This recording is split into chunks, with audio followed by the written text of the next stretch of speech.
Olá, meu nome é Álvaro, sou crítico e editor da revista Pós-Créditos. Estou aqui para falar sobre a 28ª semana da novela, comentar um pouquinho sobre o que aconteceu ao longo da semana. Embora essa semana especificamente, apesar dos atrasos, eu consegui cobrir a novela em todos os capítulos, né, inclusive o de sábado. Tem texto. Vou tentar escrever textos também sobre os de sábado, agora até a reta final, né? Geralmente eu abordava o capítulo de sábado nesses vídeos, mas vou tentar também fazer essa produção textual, ainda que eu ande meio enrolado, né? Publicando com certo atraso.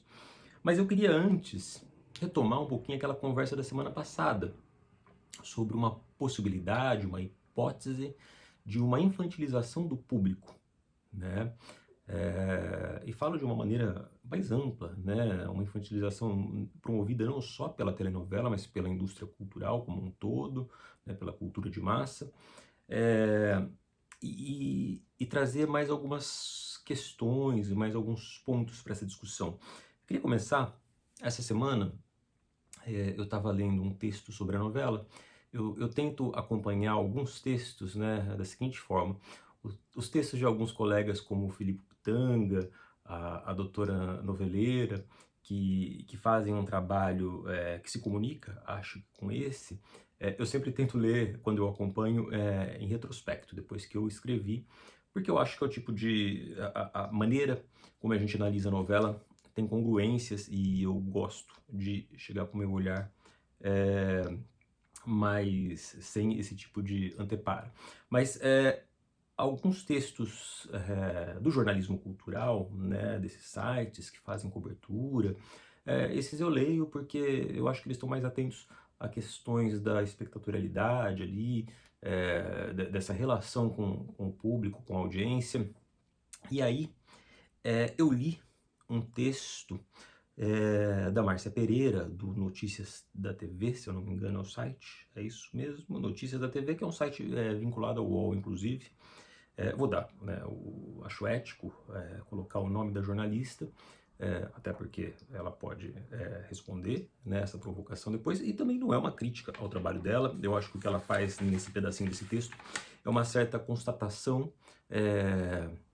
e uma certa, talvez, especulação do que o público, né? É uma coluna, então é claro que há um viés subjetivo, mas eu acho que ela tenta especular o que o público talvez esteja sentindo diante da novela.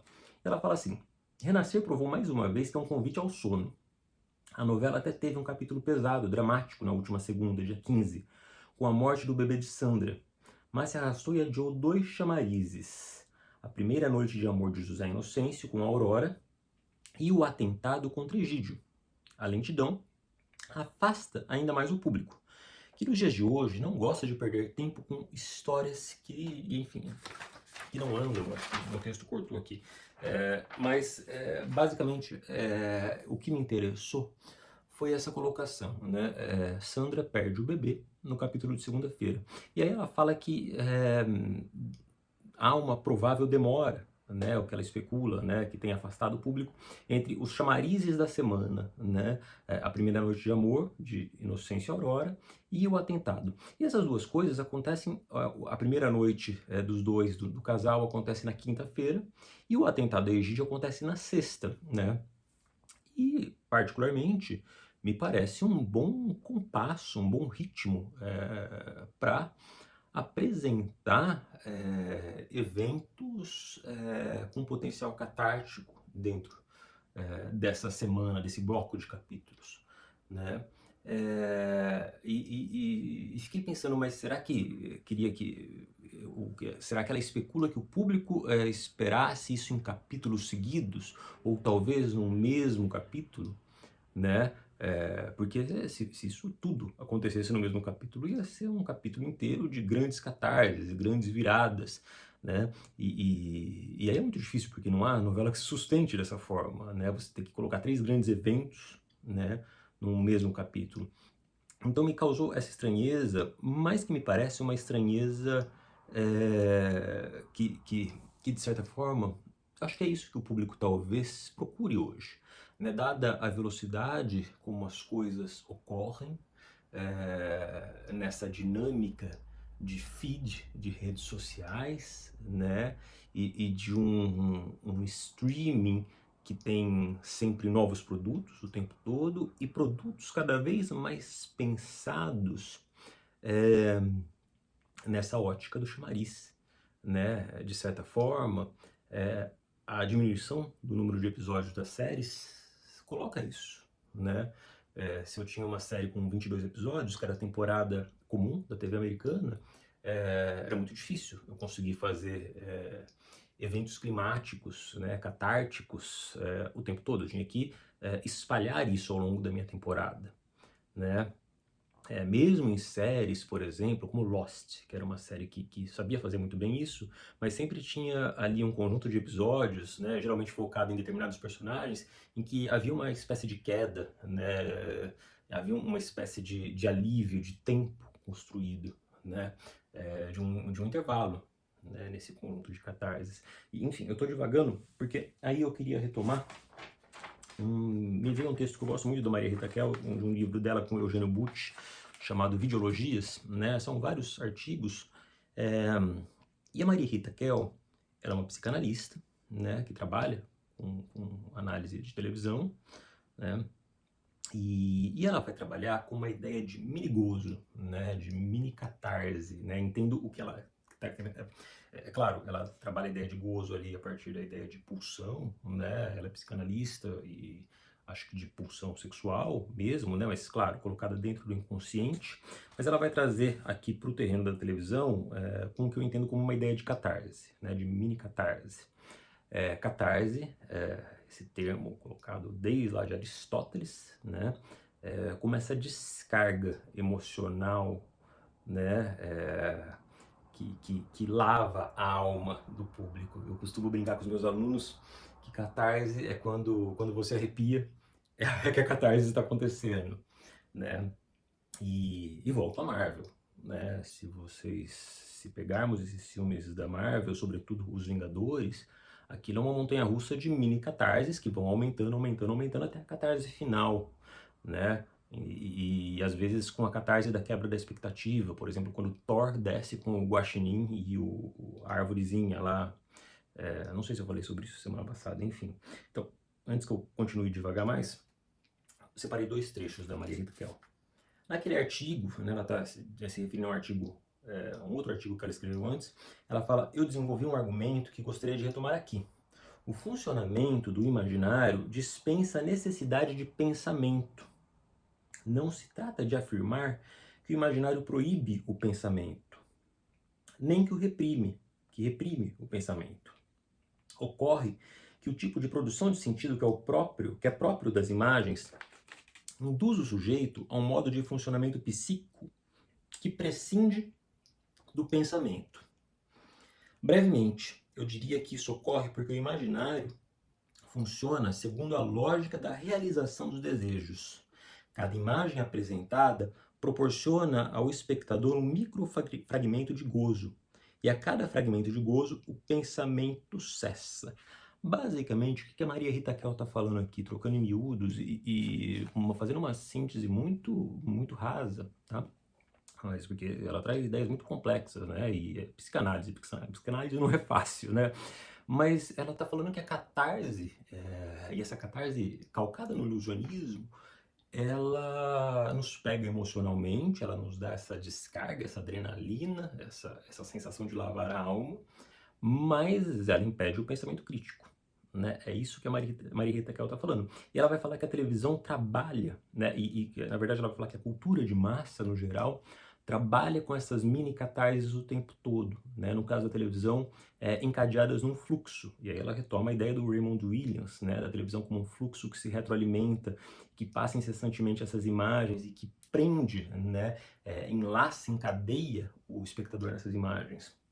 Então, ela vai falar que a televisão, ela constrói esses mini gozos e, nesse sentido, ela atravanca o pensamento crítico. É claro que eu não vou generalizar, né?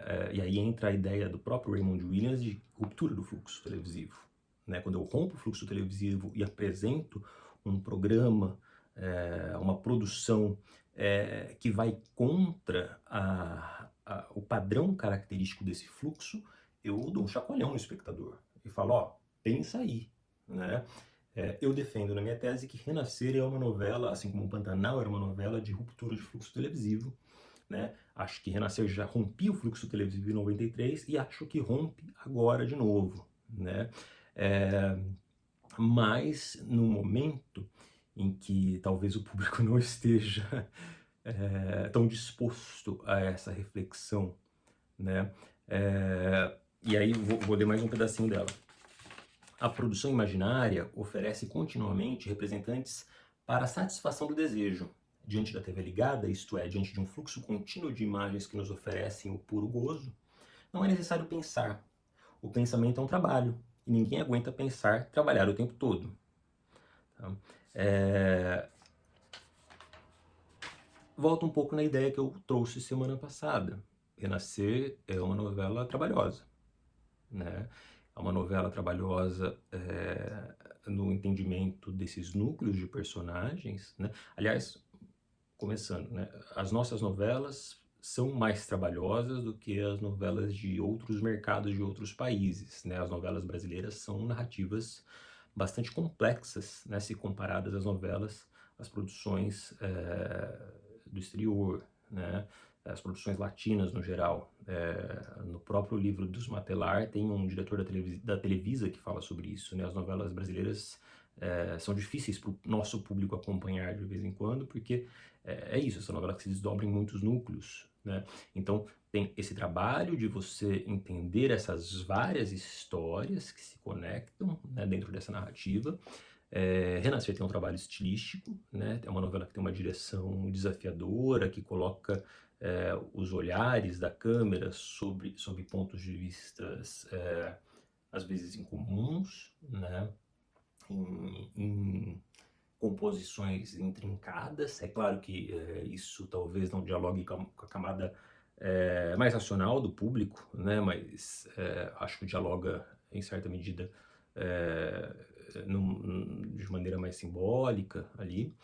E é uma novela que toca em questões culturais, né? Muito profundas, né?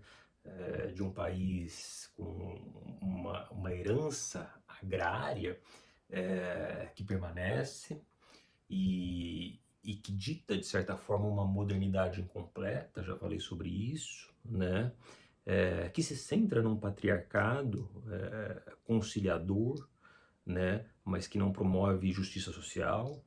É uma novela que trata, por exemplo, das pluralidades culturais na questão da religião, né? Essa atual versão. E que faz retratos, acho que não só do candomblé, por exemplo, um retrato muito incomum de se ver na televisão, mas também dos próprios evangélicos, né? O pastor Lívio, acho que é um pastor que sai um pouco de um certo lugar comum, homogeneizador que se tem muitas vezes das religiões evangélicas. Então, é uma novela, o que eu estou querendo dizer é que é uma novela com muitas questões, né? E ela demanda trabalho, tá? E nem sempre o público tá disposto a isso, né? E claro, isso traz uma série de conjecturas, né? De como essa novela se encadeou na grade de programação, na grade de programação atual, da maneira como ela se encadeou com as novelas que a antecederam, né? Então acho que tudo isso está em pauta de certa forma. Agora eu queria voltar um pouco a essa questão da catarse, né? Acho que essa ideia da catarse como uma descarga emocional que interrompe o pensamento crítico está no teatro, né? É basicamente a ideia do Brecht contra o teatro ilusionista, né? Contra o método stanislavskiano, que era ilusionista, que te pega pela emoção, né? E você se envolve e crê naquela trama. E o Brecht falava, não, o público tem que ter um distanciamento, né? Um distanciamento que pode ser provocado, por exemplo, pela quebra da quarta parede, né, que é essa coisa ambígua, né? Norberto nos convida à cumplicidade, mas ao mesmo tempo ele quebra a chamada transparência narrativa, né? Ele quebra a janela. Ele fala, ó, eu sou um personagem fictício e estou conversando com vocês que estão aí, pessoas reais, né? Dentro dessa trama que é uma construção narrativa, né? Renascer é uma novela que tem esse grau de opacidade, né? Tanto essa quanto a anterior, né? Essa construção narrativa dada por um estilo muitas vezes muito rebuscado que rememora ao espectador que o que há ali é uma construção, né, narrativa, com interesses, com questões, com demandas de produção, né? É uma teia muito complexa, né? Então, existe essa ideia dessa catarse, e aí volto, dessa catarse como essa interrupção, e aí volto à questão do primeiro texto, né? Talvez o que o público queira de fato seja essa montanha-russa, em que a catarse se renove o tempo todo, né?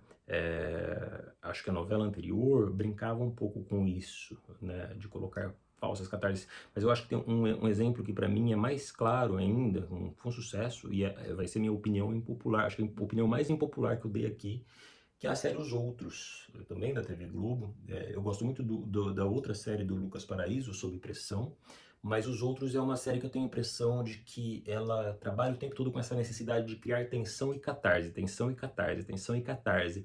E aí é uma série que eu particularmente não consegui, eu vi episódios esparsos, mas não me interessou. Eu tenho a impressão, e acho que isso pauta muito da produção contemporânea, né? O próprio Baby Rena, né? Baby Reindeer, né?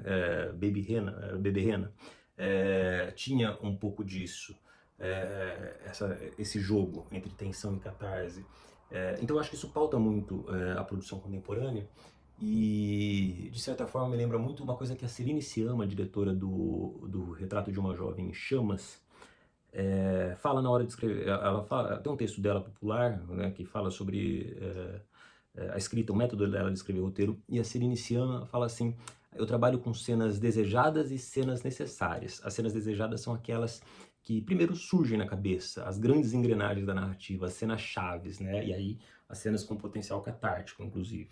Né? E as cenas necessárias são as cenas que me conduzem àquilo. Eu tenho a impressão de que o público hoje quer eliminar, né, as cenas necessárias e quer chegar logo às cenas catárticas, né? É uma economia da economia. O classicismo já tem uma economia, né, narrativa, né, que não permite com que o público se entedie, mas o público ele não quer mais nem fazer o caminho, né? Ele quer chegar direto a esse encadeamento de catarses, né? Então é isso, é como se a perda do bebê, a primeira noite de amor e o atentado de Egídio tivessem que vir assim, né, para que a novela conseguisse se sustentar.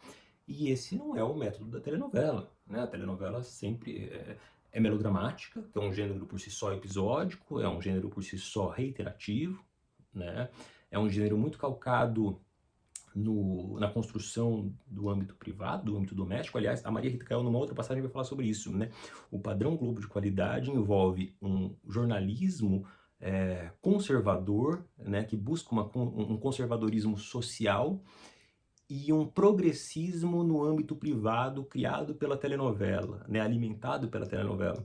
Então a telenovela é esse lugar da experimentação, foi esse lugar da experimentação, acho que até um certo sentido, dentro da televisão, dentro da TV Globo, né? Mas que encontra dificuldades, e aí, claro, essa necessidade de catarse o tempo todo, isso não é uma culpa só da telenovela, é uma culpa da cultura de massa e das redes sociais, né? Do diálogo que nós temos com essas janelas todas e com essa quantidade imensa de produção que nós temos hoje, né? Então, acho que não é uma coisa que só a TV Globo está sofrendo. Mesmo a HBO, né? It's not TV, it's HBO. A HBO, que era conhecida por criar séries muito fora do padrão, acho que muito acima de um padrão televisivo convencional, acho que a própria HBO está tendo certa dificuldade, né, de se sobressair nessa produção, em que há uma espécie de um marasmo, uma homogeneidade, eh, em que eu acho que a telenovela precisa pensar como agir, né.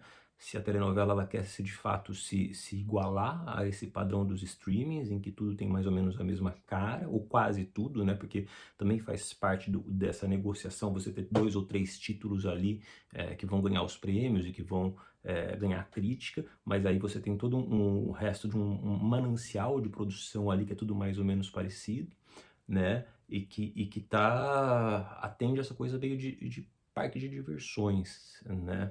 Eh, então acho que Renascer se coloca como essa novela, eh, que ao buscar a reflexão, que é uma coisa que já estava lá na original, pelo estilo, né, pela direção daquela novela que era muito incomum, e agora pela direção também, mas também pela escolha da manutenção desse tempo lento, né, acho que isso por si só isso é uma escolha deliberada, é uma escolha que poderia ter dado muito certo, poderia, mas isso também é difícil de prever, né, acho que talvez não deu tão certo, eh, porque também pode ser que daqui a pouco o público esteja um pouco esgotado, né, isso é momentâneo, isso varia muito, né? O Pantanal é uma novela que era lenta, apesar que eu já disse, eu acho que é uma novela menos complexa do que Renascer e voltou a encantar o público agora, né? Recentemente.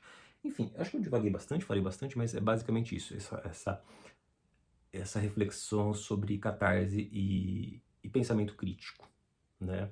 É, que acho que está em questão também nesse contexto. Só para não me estender muito, acho que foi uma semana muito importante para a trama. Tem uma coisa que eu queria pontuar que me parece muito interessante, que nessa Renascer, enquanto o Inocêncio vai se desligando dos vários materiais simbólicos que ele coloca ao longo da vida, a santa, o diabo, a manta, a casa, né, e era um desligamento muito maior do que havia no anterior, né, é, de alguma forma, as mulheres dessa trama passam a encabeçar em algum momento a lida, né, a rotina agrária. Essa semana é Sandra, né, Eliana Coronela em algum momento, né. Eu acho que a única mulher que ainda escapa, uma das únicas, é Mariana, né, Buba também, mas a Kika semana que vem, né? Inocêncio vai viajar e vai deixá-la responsável junto com José Bento pela fazenda. Então é interessante isso, é um movimento novo, né? Esse movimento em que essas mulheres, né? Eu não me lembro na original de Sandra assumir os negócios do pai ou uma ponta dos negócios do pai, né? Eliana fazia isso, mas lá no final, né? Praticamente no desfecho da novela. Kika tampouco, né? A Kika já nem estava mais na trama, né? Então acho que essa é uma questão que eu queria salientar. Não vou me alongar mais, eu ia falar mais coisas, mas já falei bastante e acho que de certa forma acabei contemplando algumas reflexões, apesar de meio confusas, mas algumas reflexões eh, sobre possibilidades, né, dessa recepção do público. Tá? O livro da Maria Rita Kell é o Videologias, é um livro dela com o Eugênio Butti, um ótimo livro, recomendo a leitura. E é isso. Semana que vem voltamos. Até lá.